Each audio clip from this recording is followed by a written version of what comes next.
Welcome to Washington Today on C-SPAN Radio for Friday, March 1st, 2024. The funeral for Russian opposition leader Alexei Navalny draws thousands of mourners chanting slogans against Russian President Vladimir Putin and his war in Ukraine.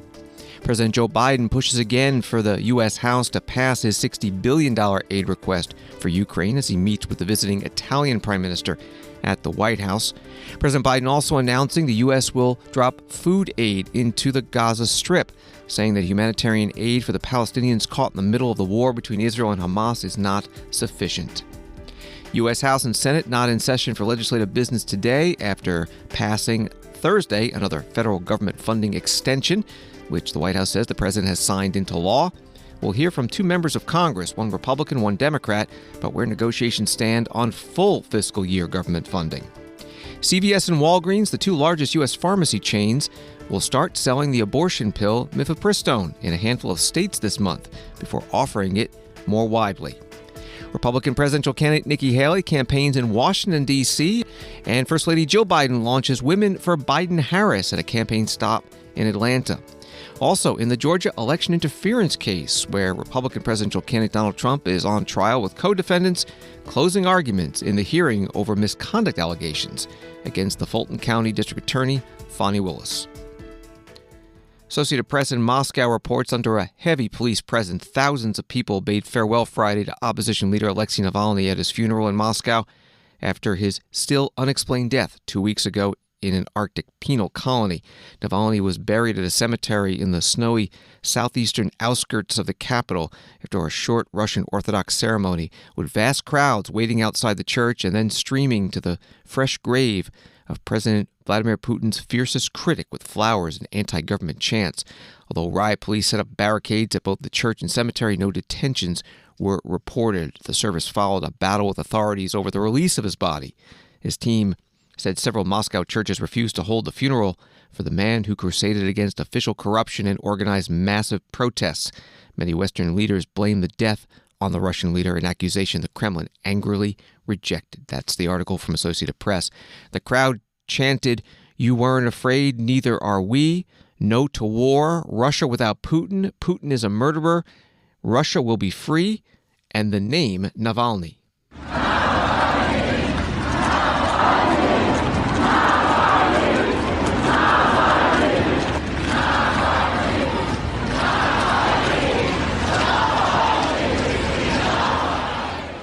The U.S. Ambassador to Russia, Lynn Tracy, among many foreign diplomats seen at the service.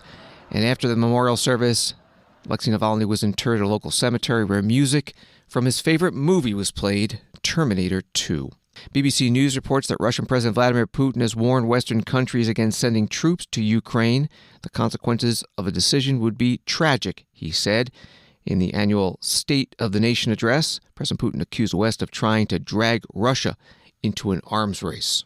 They are talking about sending NATO military contingents to Ukraine. But we can recall what happened to those who used to send their contingents to our country. The consequences for these potential intruders will be much more tragic now.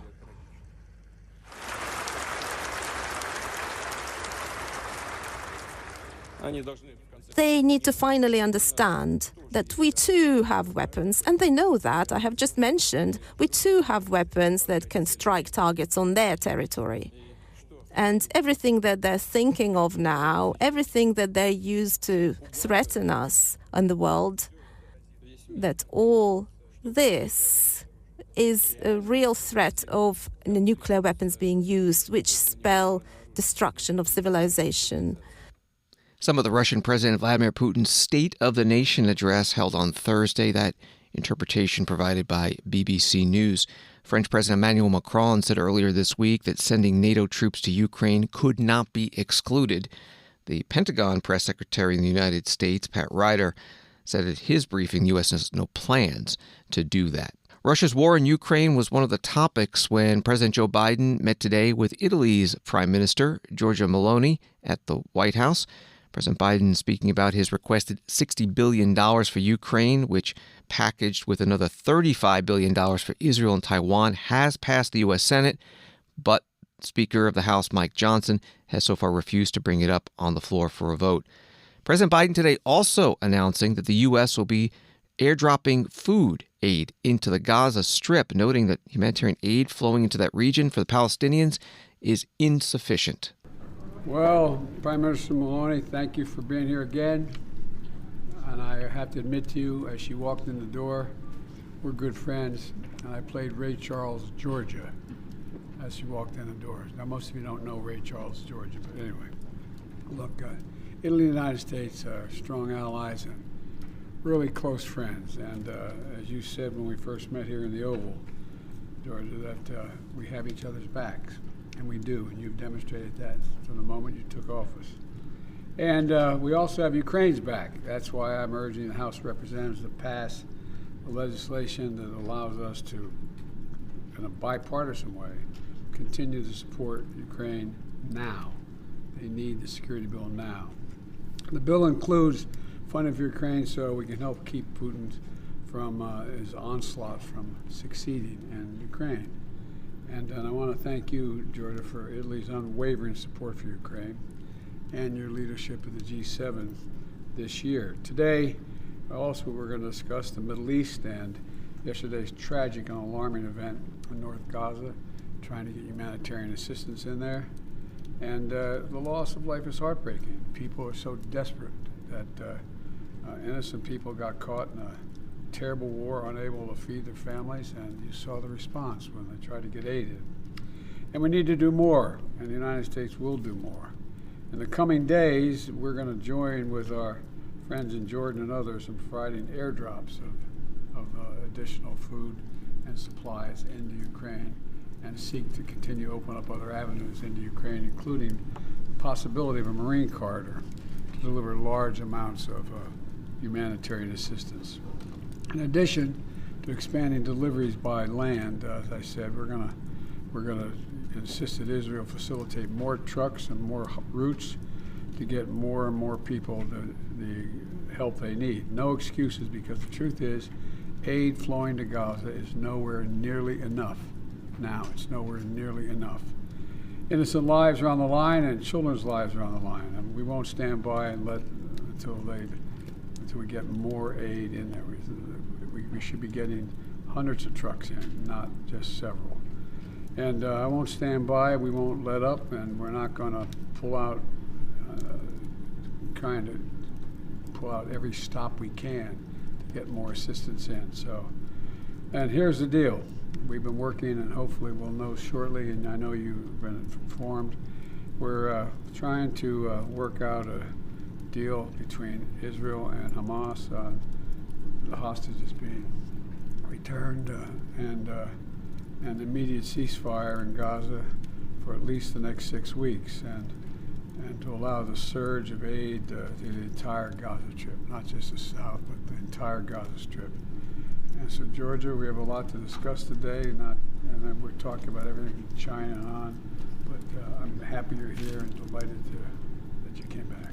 I know you're on your way to Canada, right? Yeah. Good. The floor is yours, madam. Well, I'm delighted to be here today in my capacity as G7 chair, and I look forward, Joe, to hosting you in Puglia next June for the Leaders Summit. I'm working on a concrete and substantial G7 summit. We intend first and foremost to reaffirm the rule-based international order, defending freedom and building peace for Ukraine. And in doing this, I think we need to tackle the narrative that wants the West against the rest. So the dialogue, our dialogue within the G7, within the global South is essential. The crisis in the Middle East is of the utmost concern. We need to coordinate our actions in order to avoid an escalation, and in this regard, we do fully support the U.S. mediation efforts. The humanitarian crisis is our number one priority. Italy is concentrating its contribution on this.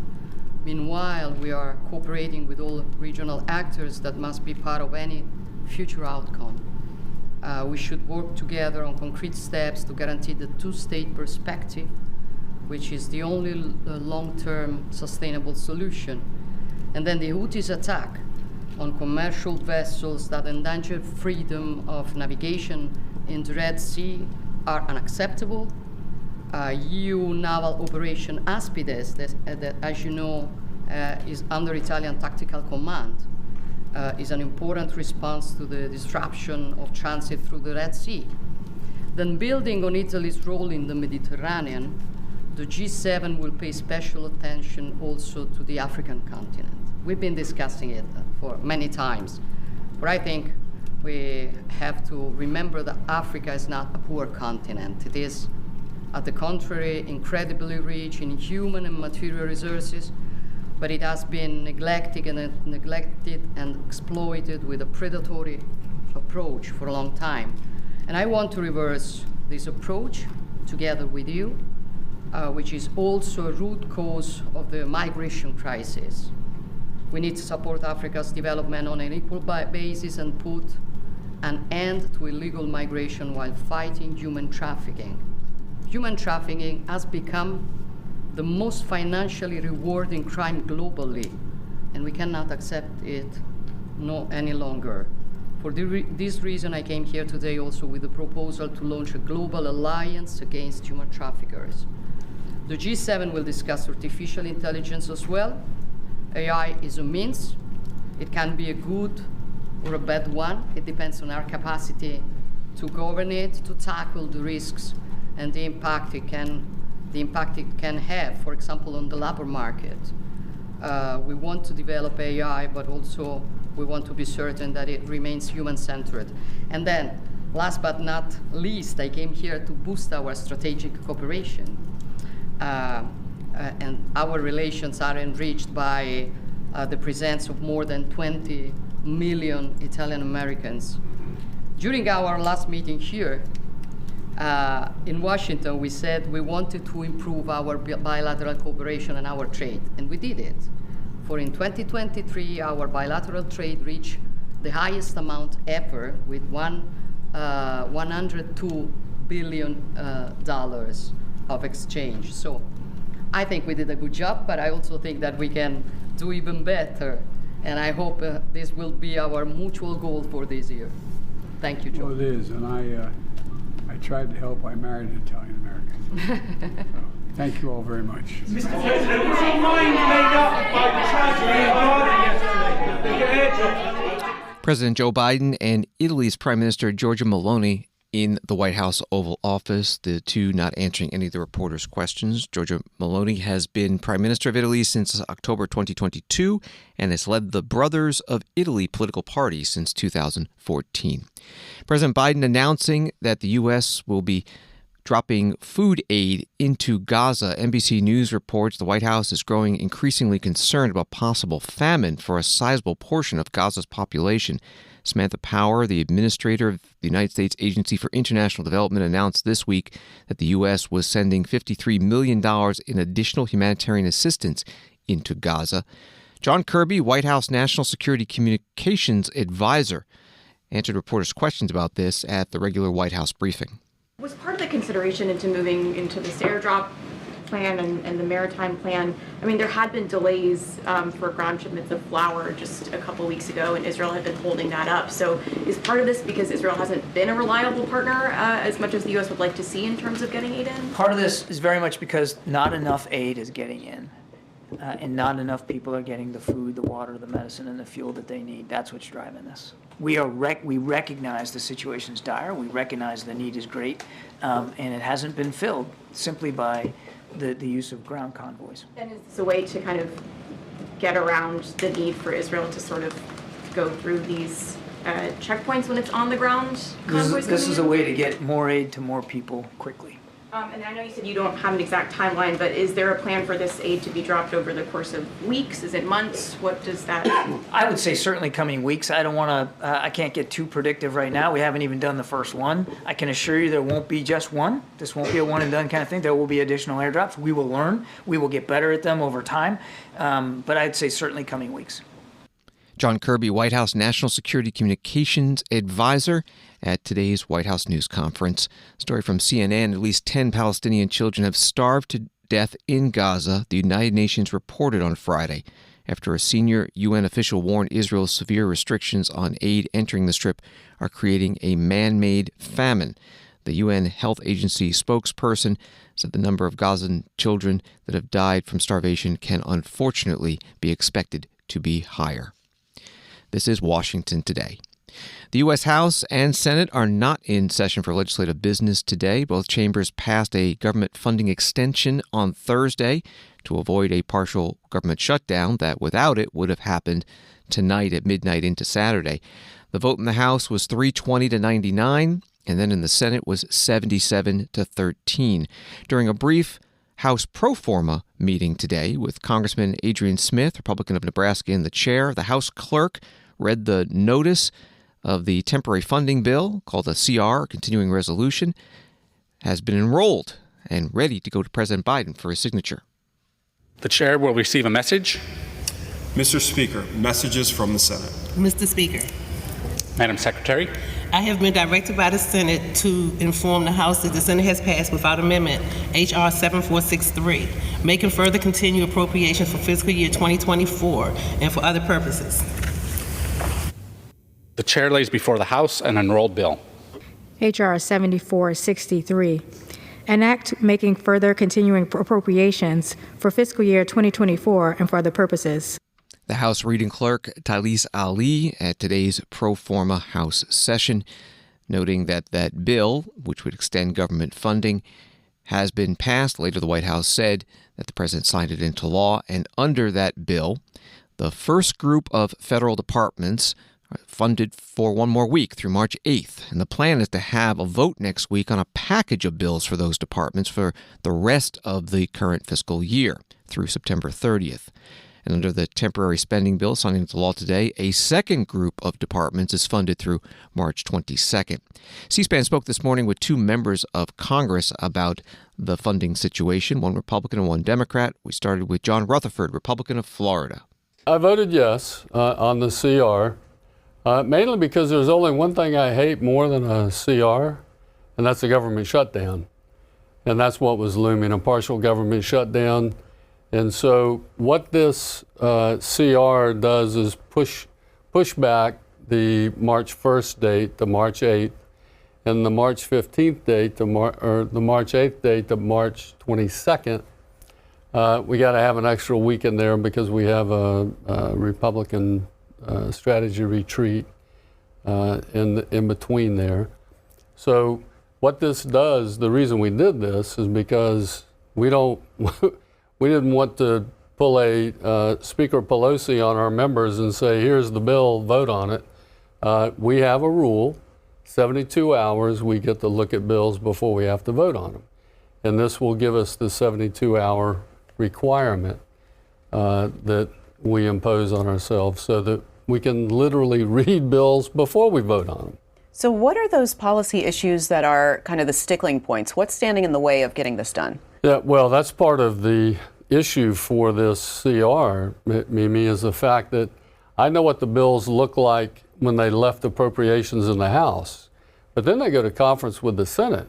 And so I know Speaker Johnson has been working very hard with the Senate on not just the dollars, but also the policy writers and those sorts of things.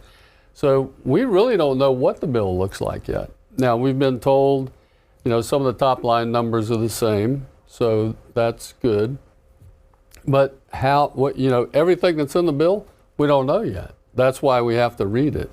And that's why we needed those 3 days. So you mentioned the 3 days. The first deadline now is March 8th. That's in a week. So you have enough time to get this done? Are you optimistic? Yeah, we'll be back next week. And, I think we're going to get it Monday or Sunday. They're going to give us the language. So, yeah, we'll get it done next week. Would you be in favor of another continuing resolution if you don't get it done and extending that out just to the rest of the end of the year? No, we've got to get it done. And I think we will. I think there's enough consensus now that we're going to bring these 6 bills to the floor. Energy and water, interior, THUD, Milcon VA, Ag, and CJS. Those are the 6 that we're going to bring. and we'll do the next 6 later. So we're looking at 2 mini omnibus, if you will. Congressman John Rutherford, Republican from Florida, on C-SPAN's Washington Journal this morning. T-HUD is Transportation and Housing and Urban Development. CJS is Commerce, Science and Justice. We also spoke this morning with Brad Schneider, Democrat from Illinois. We are 6 months into the current fiscal year and still trying to pass the funding for the current fiscal year. This is something that should have passed before last September. The path was cleared last June when then Speaker McCarthy cut a deal with President Biden, and this should have been a straightforward march to funding the government. Obviously, it's not there. This is the 4th CR in 6 months, and in many ways, it looks like the Republicans are just unwilling to accept yes for an answer. We had an agreement. We need to stick to the agreement, and it looks like, and I don't want to jinx it at this point, but it looks like there is progress towards that agreement, and we'll vote on some of the funding bills next week. What are the policy issues that are standing in the way? It's really the poison pills that the extremists within the Republican Party are trying to put, whether it's dealing with reproductive health care, dealing with what they would call woke, but very little to do with the actual funding and operations of the government, and more about the messaging that just the extreme base in the Republican Party are holding over the head of Speaker Johnson. And do you think that Speaker Johnson will have to work with Democrats then to get the votes needed for passing an actual budget? Absolutely. It's been that has been the case since the beginning of this Congress last January, a year ago January, and that is a good thing. Any legislation that will stand the test of time, that will represent the full breadth of our country, is something that's going to bring people together in the center, a combination of Democrats and Republicans. And Democrats have consistently said, first to Speaker McCarthy, now to Speaker Johnson, we're willing to work with you. We're willing to find that common ground and see where we can work together to move the country forward. Would you be in favor of doing a continuing resolution until the end of the fiscal year, where that would trigger an automatic 1% cut? No, we should be doing our job. Congress should be passing funding bills for the fiscal year. And an agreement was made with Speaker McCarthy 9 months ago in June, setting the path to get this done 6 months ago before the beginning of the year in September. And yet here we are, still arguing, and Speaker Johnson being held over a barrel by a minority of his own conference. Congressman Brad Schneider, Democrat from Illinois, interviewed on C-SPAN's morning program, Washington Journal.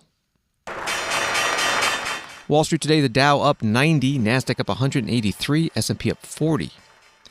From Axios, Walgreens and CVS, 2 of the largest U.S. pharmacy chains, plan to start offering abortion pills this month, the companies told Axios Friday.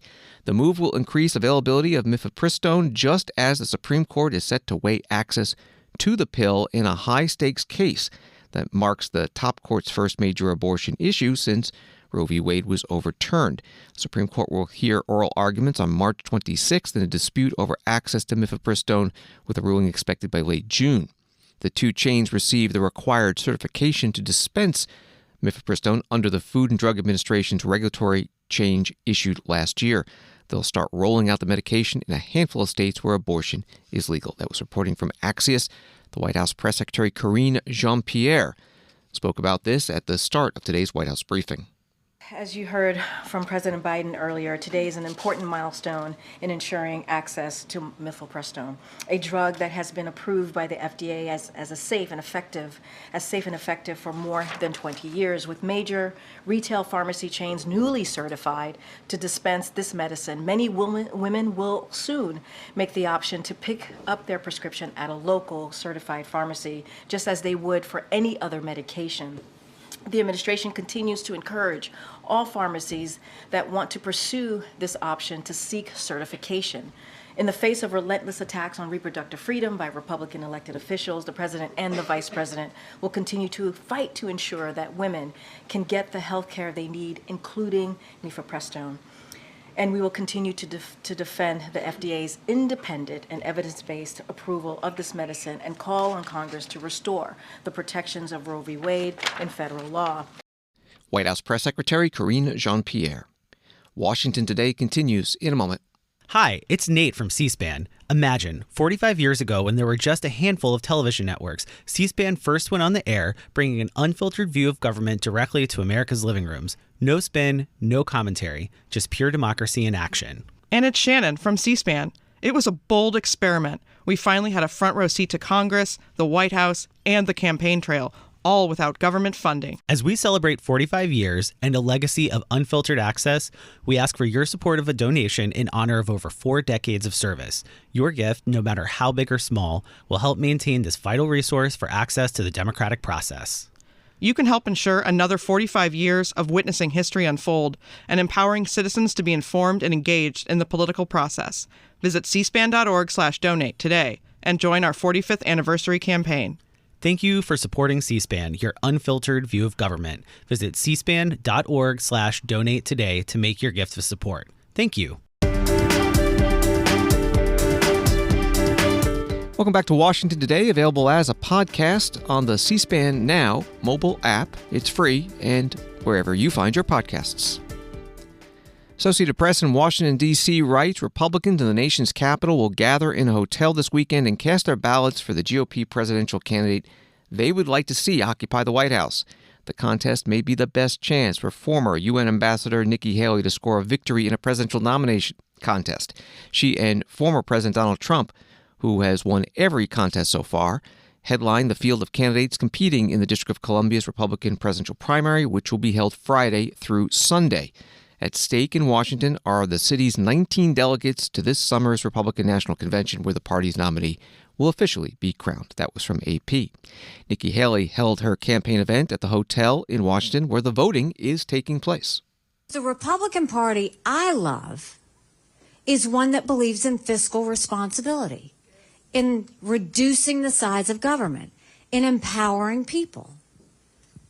But what did Donald Trump do? He put us $8 trillion in debt in just 4 years, more than any other president. He didn't shrink government, he grew government. He rails against it, but he grew it. He didn't clean it up. He didn't take the politics out. He didn't do anything to reduce the size. He grew it, and we're paying for that. Then you go and you look at the fact that our national security used to be peace through strength. Growing our alliances, growing our friendships to intimidate our enemies. And now he's walking away from all of that, thinking that America doesn't need friends, thinking that he can get weak in the knees with enemies. We can't do that. That's basically an equation for war. And then you go look at the RNC apparatus itself. The RNC was always about winning seats up and down the ticket. Now, before the primary is over, Donald Trump has gone and taken the RNC. He's putting his daughter-in-law at the head of it. He's having his campaign manager run it. And they've made it very clear that now the RNC is just about Donald Trump. Now, he spent $60 million in campaign contributions on his own personal court cases. If this happens, all of a sudden, the RNC is going to be his legal slush fund. That's what he's going to have. It's going to be all for his personal court cases. I know, slush fund, I know. I barely know what city I'm in right now, so I'll just say... Republican presidential candidate Nikki Haley in downtown Washington, D.C. on this first day of 3 days of voting for D.C.'s Republican presidential primary. She also held a couple of campaign rallies on Thursday in Virginia, which will be one of the 15 states holding presidential primaries on March 5th, Super Tuesday. Georgia holds its presidential primary March 12th, 1 week later. But unlike Washington, D.C., which is overwhelmingly Democratic, almost certain to vote for the Democratic Party's nominee in the general election, Georgia is a toss-up battleground state. And First Lady Jill Biden campaigned today in Atlanta for her husband, Joe Biden, and Vice President Kamala Harris for re-election with the launch of the group Women for Biden-Harris. My husband is the author of the Violence Against Women Act, and I saw him write that bill on reams of yellow legal paper by hand, and he spent his entire career lifting up women. But Donald Trump, He spent a lifetime tearing us down and devaluing our existence. He mocks women's bodies, disrespects our accomplishments, and brags about assault. Now he's bragging about killing Roe v. Wade. Just last night, he took credit again for enabling states like Georgia to pass cruel abortion bans that are taking away the right of women to make their own health care decisions. How far will he go? When will he stop? You know the answer. He won't. He won't. He said it himself last night in his own words. He's considering a national abortion ban. Donald Trump is dangerous to women and to our families. We simply cannot let him win. We can't wake up on November 6th like we did in 2016, terrified of the future ahead of us, thinking, oh my God, what just happened? What are we going to do now? We must re-elect Joe Biden and Kamala Harris. First Lady Jill Biden today in Atlanta on this first day of Women's History Month and the launch of the group Women for Biden-Harris. The First Lady plans to make campaign stops in Arizona, Nevada, and Wisconsin. There are at least 3 well-known independent and third-party candidates running for president this year. Robert F. Kennedy Jr., Cornel West, Jill Stein, Ralph Nader, who ran for president 4 times, Green Party in 1996 and 2000, Reform Party in 2004, and as an independent in 2008, joined C-SPAN on this morning's Washington Journal program to talk about the 2024 presidential race. Poll after poll shows over 60% of the people want a viable third party. The problem is that they find themselves at election time unable to vote for a third party because the system with winner-take-all, electoral college, gerrymandering, draws them into feeling that only one of 2 candidates can win, Republican or Democrat. But I look over the history of third parties. The first party against slavery was the Liberty Party in 1840, and the small parties for the women's right to vote in decades after that, and the Farmer Party, and the Workers' Party, and the People's Party, and so many things we accept today, the blessings of today, the Social Security, unemployment tax, a progressive tax, 40-hour week, ability to form unions, all started with third parties before they were picked up by a major party, even though third parties never won a national election. Well, speaking of third party, the Capitol Citizen gives a voice to these people. Well, speaking of third party, RFK Jr. Has said that he will not bow out of the 2024 race, even if polling shows that he would be a potential spoiler for President Biden. You know, you were criticized, obviously, back in 2000 for being a spoiler for... Wait a minute. Mimi, spoiler is a politically bigoted word when it's directed only to third parties. Look, we all have a right equal under the Constitution to run for public office, local, state, and national. Therefore, we're all trying to get votes from one another. Therefore, we're either all spoilers of one another or none of us are spoilers. So I reject that phrase, spoilers. And I think that good ideas come from small candidates. For example, there's not going to be any presidential debates because the Republican National Committee is pulled out and Trump doesn't want it. So that leaves a vacuum. No presidential debates? So here's my idea. There are 6 states that are swing states: Nevada, Arizona, Georgia, Pennsylvania, Michigan, Wisconsin. The major cities in those states could invite the candidates for presidential debates. Who doesn't want to debate in their city? The Chamber of Commerce, unions, civic groups, town hall, they all want presidential debates because all the media coverage they get So I've written to the mayors of these cities and asked them, why don't you appoint a multi-supported citizens committee inviting the candidates to presidential base after the national conventions are over. I got a response from the mayor of Milwaukee. He's considering it. But the League of Women Voters, the Urban League, the unions, the neighborhood groups, they'll all want to get together. And that way we can have questions asked regionally, questions that are often never asked by the choreographed presidential debates. Now, you see, that idea does not come from the two major parties. It comes from the grassroots. Ralph Nader, a former presidential candidate and longtime consumer advocate, just turned 90 years old. Interviewed on this morning's Washington Journal program on C-SPAN. You can find it at our video library, cspan.org. From CNN, defense attorneys in Fulton County delivering their closing arguments as to why Fulton County District Attorney Fani Willis should be dismissed from the election interference case against Donald Trump and his alleged co-conspirators. The hearing in front of Fulton County Judge Scott McAfee will conclude defense attorneys' days-long presentation into whether allegations around Willis's romantic relationship with Special Prosecutor Nathan Wade created a conflict of interest that should bar her from continuing to prosecute the case. That was the story from CNN.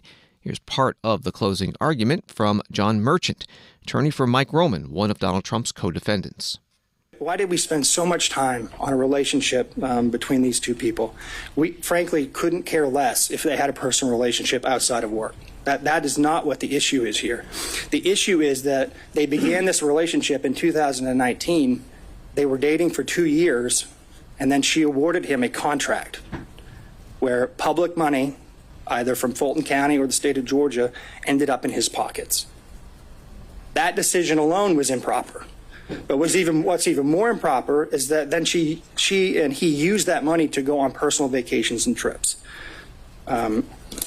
If Your Honor will remember, Exhibits 9, 11, and 12 dealt with the expenditures by Wade on trips. If you do the math on that, if you look at what he spent, and then you look at the testimony about what was paid back by Willis, because the cash reimbursement theory, I'll talk about in a second, but if you do the math on what he actually paid for it and what they testified she paid back in cash, you still have over $9,200, $9,200 and $9,247 to be exact, is the amount of money they cannot account for in their testimony. And as Your Honor will remember, there was no mention of cash in Mr. Wade's affidavit when the best and first opportunity to raise that issue would have come up is when the state filed their response in his affidavit. That is nowhere to be found in there. The first time we heard about cash was here in this courtroom. Attorney John Merchant at the Fulton County Superior Court in Atlanta, Georgia. The attorney for the Fulton County District Attorney's Office making today's closing argument, Adam Abate. The defense has to show an actual conflict. And in this instance, they have to show the actual conflict would be that Ms. Willis received a financial benefit or gain and did it got it based upon the outcome of the case. It doesn't make any sense. It makes absolutely no sense. And during the 3 days of the extensive testimony of all of the witnesses and the prolonged examinations of the witnesses by multiple defense counsel, they still got nowhere. We're in the same position we were in on Monday. The same assertions that were made on Monday have no answers today as we're before Your Honor. They were not able to provide any evidence as to, or to the contrary of Ms. Willis and Ms. Wade's assertions of when their relationship began. There's absolutely no evidence that contradicts that the relationship did not begin later than or around March of 2022, Your Honor. I'd further submit to the court, because of this failure, that their assertion or their request that, one, the indictment be dismissed. There's absolutely no evidence that the defendants in this case, their due process rights, have been harmed in absolutely any way.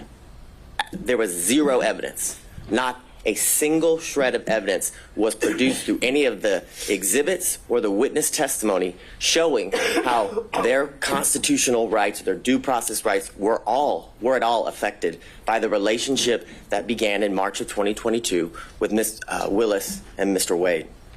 And because of that, the motion to disqualify should be denied.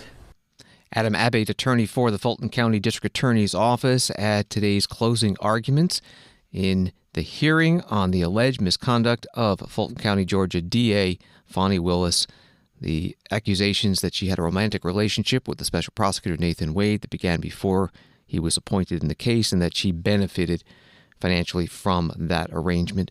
The judge has promised a ruling on whether to disqualify her and him within 2 weeks. Story from The Independent. The classified documents case against former President Donald Trump may not begin until late summer or early fall, after a federal judge in Florida called special counsel Jack Smith's proposed trial schedule unrealistic. Donald Trump attended today's hearing. And from the New York Times, Brian Mulroney, Canada's 18th Prime Minister, whose statesmanship on what he called great causes from free trade and acid rain in North America to the overthrow of apartheid in South Africa, gave way to accusations of financial misdoing and influence peddling after he left office, died on Thursday in a hospital in Palm Beach, Florida, where he had a home. He was 84. That was from the New York Times. He was Prime Minister of Canada from 1984 through 93.